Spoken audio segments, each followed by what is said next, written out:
गलिया में अबिरिया लगाई के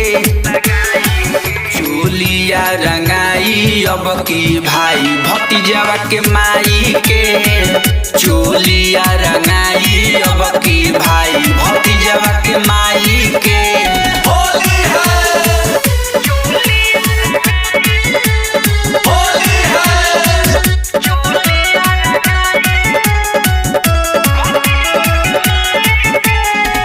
कीन के ले आइल बानी रंगावा पियारा का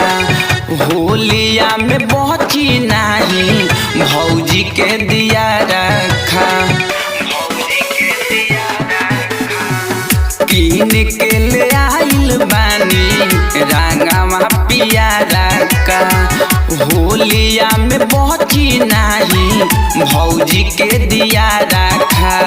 ऊपर से नीचे रंग डाले बीचे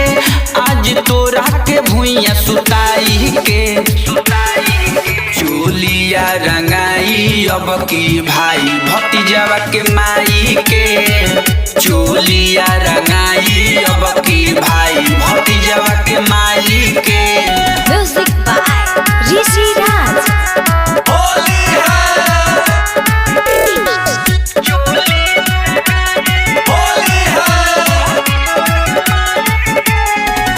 होलिया में भौजी बाड़ा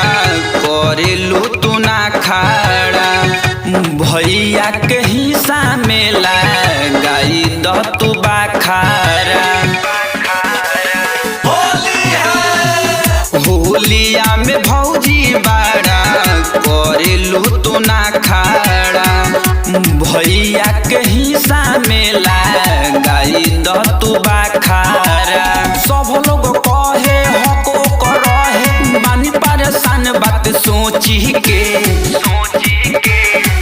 चोलिया रंगाई अब की भाई भतीजावा के माई के चोलिया रंगाई अब की भाई भतीजावा के माई के होली है चोलिया रंगाई होली है